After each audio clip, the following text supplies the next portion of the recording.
xildhibaan Abubakar Shida Cali oo kamid ah xildhibaanada golaha deegaanka degmada Caynaba oo waraysi khaas ah siinaya telefishanka caalamiga ah Cable TV ayaa waxa uu ka hadlay ballanqaadkii madaxweyne Biixi oo ballanqaaday bulshada ku nool magaalada Caynaba. Dhanka kale xildhibaanku waxa uu sheegay in waqti xaadirkan ay ka jirto biyo la'aan baasan gobolka Saraar, taasna looga fadhiyo xukuumadda Somaliland inay fuliso ballanqaadka ay la gashay bulshada ku nool magaalada Caynaba. xildhibaan Abubakar Shida Cali halka waxa uu mahadcelinayaa saxaafadda madaxa bannaan ee Cable TV waa degmo ka qayb qaadata horumarka gobolka dalka iyo difaaca dalka iyo siyaasadda dalka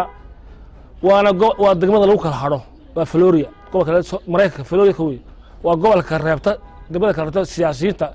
u tatabay xilka madaxweynaha Jamhuuriyadda Somaliland laakiin madaxweynaha Jamhuuriyadda Somaliland Muuse Biixi Cabdi iyo xukuumadda hogaaminayo gobolkan waa gobol ay ka soo jeedaan dhammaanba waxgaradka iyo aqoon-yahanada iyo maaragtay ragga cuqaasha iyo dadka maaragtay siyaasadda u han kale marka waxaan leeyahay horta marka hore halkan waxaa jirta dhibaato jirta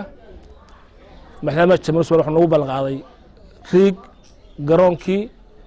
iyo Caynaba uu ka bedelayo biyo ka bedelayo taa iyada waxa weeyaan socodsiinta waxa ka soo madaxweynaha halkan biyihii macaanaa lama hayo maxamed muuse diir halka ka sugnay riigii inuu socodsiiyo qodo dhaanbu noo dhex dhiga aan horu qodo bulshada dhalinyarada iyo dowladda iska kaashadeen waxaanu madaxweynaha ka codsanaynaa in riigii naloo qodo dooraato waxaan arkayey baanna yidhi waa la dhisayaa waxaan u maleynaya dee lacagtii meel la kala dhigo waa la waayay way caana baan bay leedahay caana baashu waxay maraysaa haddeer waxay maraysaa $4 bay maraysaa biyaa macaani wiiga dambe hadday roob diina waxay tagaysaa $10 madaxweynaha sharafta waxaan ka codsanaynaa maadaama waxqabadkaaga loo gobolka Caynaba ugu baahi weeyaan waxaad ka qabatay inay biyo macaan yihiin wax kasto aad qabato waxa nooga muhiimsan biyo macaan oo gobolka Caynaba loo soo saaro waxay noo jiraa 8 kilomitir saan ku sheegay riiga kama samrayaan way sugayaan bulshada reer Caynaba waxay maanta u ooman tahay oo ugu baahida waa biyo macaan weey xildhibaan waxaad ahayd musharaxiintii xilligii doorashada ka soo baxay xisbiga wadani xisbigii wadani miyaad ka digorgatay horta waxaan ka soo baxay wadani ma runta weligeena kulmiyo cod ma siin muuse ka horow soo siray cod ma siin aan isku qabiil siray isku qabiil baan muuse waxa muuse cod ma siin